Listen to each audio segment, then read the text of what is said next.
Sekarang saya akan memaparkan tahapan kerja kunci dalam mengimplementasikan gamifikasi pada platform media, memberikan panduan praktis dan solusi untuk tantangan umum. Untuk mengimplementasikan gamifikasi secara terstruktur, kita bisa mengikuti roadmap 12 minggu. Pada minggu pertama, dilakukan problem framing dengan menentukan tujuan spesifik seperti meningkatkan penggunaan konten edukasi sebanyak 30% dalam 3 bulan. Dalam minggu kedua sampai ketiga, dilakukan riset pengguna and benchmarking. Bisa dicapai dengan survei atau pengamatan. Minggu keempat, buat mapping motivasi atau SDT, bagaimana fitur akan memenuhi kompetensi, otonomi, dan keterhubungan. Minggu 5-6, membuat desain mekanik. Tentukan poin, level, streak, katalog reward, dan alur onboarding. Pada minggu 7-8, mulai pembuatan prototype dan skrip mikrotutorial. Minggu 9, lakukan playtest kecil yang melibatkan 30-50 pengguna. Kumpulkan data retensi dan lakukan wawancara untuk mengetahui pengalaman mereka. Dalam minggu ke-10, lakukan analisis dan tuning berdasarkan data playtest. Pastikan sistem gamifikasi seimbang. Lalu, minggu ke-11, lakukan pilot peluncuran terbatas kepada kelompok pengguna yang lebih besar dan pantau metriknya.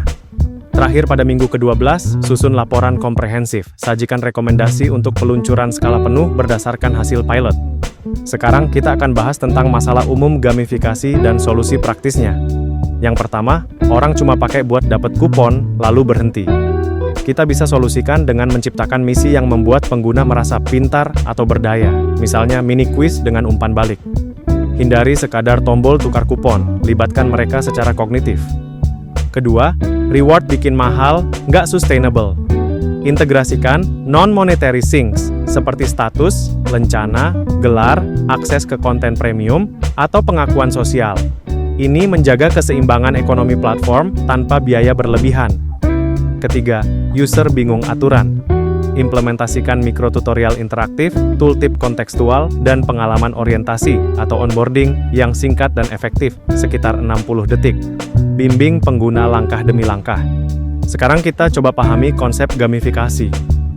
Gamifikasi adalah penerapan elemen permainan seperti poin, badge, dan leaderboard ke dalam konteks non-game, misalnya edukasi, e-commerce, atau layanan publik. Gamifikasi bertujuan untuk memicu motivasi jangka pendek, misalnya menyelesaikan misi harian. Selain itu, gamifikasi juga mendukung pembentukan kebiasaan jangka panjang, misalnya terus menggunakan platform. Apa itu motivasi intrinsik? Motivasi intrinsik timbul dari kesenangan atau makna internal dalam melakukan suatu aktivitas. Menurut teori self-determination oleh Deci dan Ryan, motivasi ini didasari oleh 3 kebutuhan psikologis, yaitu kompetensi, di mana seorang merasa efektif dan mampu dalam berinteraksi dengan lingkungan. Otonomi, merasa memiliki kendali atas tindakan dan pilihan sendiri. Dan keterhubungan, di mana seseorang merasa terhubung dan diterima oleh orang lain. Lalu, bagaimana motivasi intrinsik dalam gamifikasi? Motivasi ekstrinsik didorong oleh imbalan atau hukuman eksternal, seperti poin, diskon, atau voucher. Ini efektif untuk adopsi cepat, namun memiliki risiko mengurangi motivasi intrinsik jika hanya berfokus pada hadiah semata. Banyak riset meta-analitik menunjukkan gamifikasi biasanya meningkatkan motivasi dan hasil belajar, tetapi perlu desain hati-hati agar tidak menggantikan tujuan utama. Desain gamifikasi yang seimbang perlu mempertimbangkan bagaimana elemen ekstrinsik dapat mendukung, bukan merusak, perkembangan motivasi intrinsik jangka panjang. Mengapa gamifikasi penting bagi desainer produk dan UX researcher? Dalam pemahaman psikologi motivasi, desainer perlu memahami psikologi motivasi untuk memilih elemen gamifikasi yang tepat. Gamifikasi bukan sekedar menaruh poin dan leaderboard, tetapi harus didasarkan pada pemahaman mendalam tentang bagaimana pengguna termotivasi. Selain itu, terkait potensi audiens di Indonesia, penetrasi internet dan mobile di Indonesia sangat besar, membuka potensi audiens yang luas untuk solusi berbasis gamifikasi. Data Januari 2024 menunjukkan 185,3 juta pengguna internet di Indonesia. Banyak studi lokal di Indonesia telah melaporkan efek positif gamifikasi pada motivasi dan loyalitas. Namun, efektivitasnya sangat bergantung pada konteks, desain, dan karakter pengguna. Berbagai penelitian di Indonesia, seperti dari Ruang Guru, Data Reportal, Studi M-Commerce, dan meta-analisis menunjukkan bahwa gamifikasi benar-benar mampu meningkatkan motivasi, retensi, dan loyalitas pengguna. Tapi hasilnya sangat dipengaruhi oleh konteks desainnya.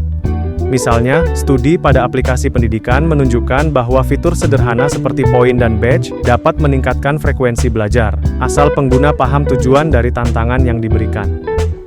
Sementara pada platform e-commerce, gamifikasi seperti poin atau voucher terbukti efektif meningkatkan motivasi penggunaan layanan. Jadi, kesimpulannya, gamifikasi sangat efektif meningkatkan motivasi pengguna di media jika desainnya memenuhi kebutuhan psikologis dan tidak hanya mengandalkan imbalan eksternal. Di Indonesia, konteks mobile menuntut penyesuaian. Gunakan hadiah untuk adopsi awal, lalu transisikan ke pengalaman bermakna. Sekian dari saya, semoga ilmu yang didapatkan bermanfaat. Selamat belajar dan terima kasih sudah menonton.